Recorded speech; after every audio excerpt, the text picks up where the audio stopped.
जनता कह रही है 2024 में इनको खत्म कर देंगे।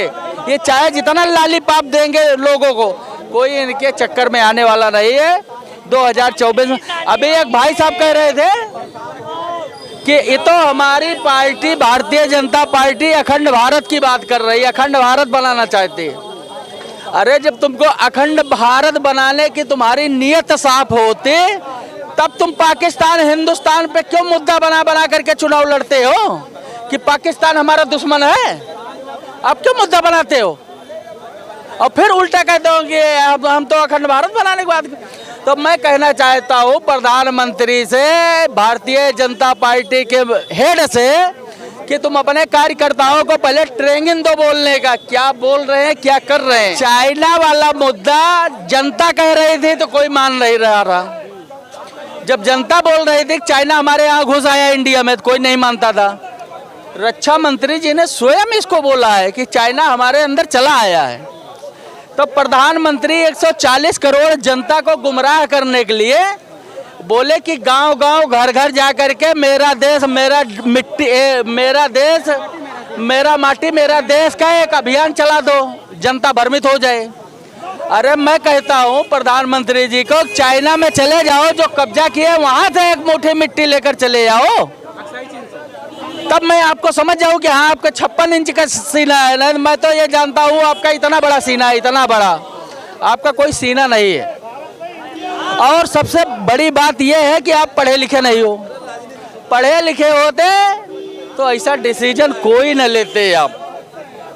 आपको चाहिए कि जब आपका दिमागी संतुलन जो है 70 साल 72 साल के आप हो गए, आप काम नहीं कर रहा है, आप कुर्सी में जो चिपके हो फेविक्विक लगा करके, रिटायर हो जाना चाहिए। इसको 6 महीने के लिए हमारे मुख्यमंत्री जी को सौंप देना चाहिए, योगी आदित्यनाथ जी को।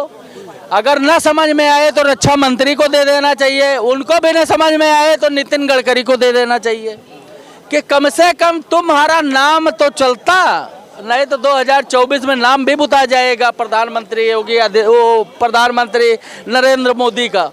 कोई नाम जनता कोई नाम लेने को तैयार नहीं होगी। इनका जो करनी और कथनी है, इन्होंने बोला था जिस टाइम आए थे मैं देश नहीं बिकने दूंगा, कसम मुझे इस मिट्टी की, और पूरा देश बेच दिया। ऐसे प्रधानमंत्री क्या, इसीलिए 14 जो मीडिया वाले हैं इनका बहिष्कार किया गया। आदमी को जनता की बात करना चाहिए, वो मन की बात सुनाते हैं रेडियो पे। कहाँ के प्रधानमंत्री? आज ये 14 एंकर से मैं पूछना चाहता हूँ, कभी तुमने प्रधानमंत्री जी से जाके डिबेट करके न्यूज चैनल में चलाया कि प्रधानमंत्री देश के गरीबों की कोई बात उठाया आपसे? तो कहाँ से आपको जो है इंडिया आपका जो है वो समर्थन लेना चाहेगी कि आप सही, जब आप गोदी मीडिया हो चुके हो, बिक चुके हो, तो ऐसे चैनल की क्या जरूरत है? सोशल मीडिया काफ़ी है, लोग मोबाइल से फोटो खींच के वीडियो बना करके वो डाल देंगे फेसबुक व्हाट्सएप पे।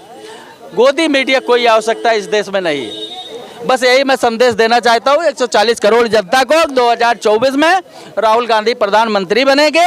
पढ़े लिखे युवक यंग हैं, जियो और जीने दो वाली नीति है इनकी। नीति है जिएंगे लेकिन जीने नहीं दूंगा। ये बड़े खुश होते हैं कि मैं 80 करोड़ जनता को फ्री में राशन दे रहा हूँ। अरे चुल्लू भर पानी में डूब करके मर जाओ प्रधानमंत्री। तुमने जब से आए हो 2014 से 80 करोड़ जनता को भिखारी बना दिया, विकलांग बना दिया, विकलांग बना दिया। मैं आपको बताना चाहता हूँ, और यही कारण है कि जनता आपको उखाड़ करके फेंक देगी 2024 में। देखिए, आपने जितने भी स्टेटमेंट्स सुने वो कहीं ना कहीं जनता का आक्रोश है। और रही बात सरकार बनाने की और सरकार बिगड़ने की, तो चुनाव में मेरे हिसाब से तो जो लगता है कि भाई कोई भी सरकार सेंटिमेंट तरीके से अगर काम करती है या अच्छा बुरा जो भी करती है, लेकिन राजनीतिक गर्दिश ऐसी चीज़ होती है कि जो हर मोड़ पे बदलाव चाहती है। तो इस गर्दिश में तो मुझे लग रहा है जिस हिसाब का एक स्ट्रॉम क्रिएट कर रहे हैं राहुल गांधी जी और विपक्ष के सारे नेता, वो मोस्टली सक्सेसफुल रहेगा। क्योंकि उसके कौन सक्सेसफुल रहेगा?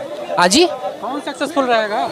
विपक्ष ही जी सक्सेसफुल रहेगा। क्योंकि देखिए, सारे नेता अगर एक तरफ आ गए और उनमें सही सम्मति रही, तो मुझे नहीं लगता कि बीजेपी अपना सरकार बना पाएगी। क्योंकि समस्या उसमें ये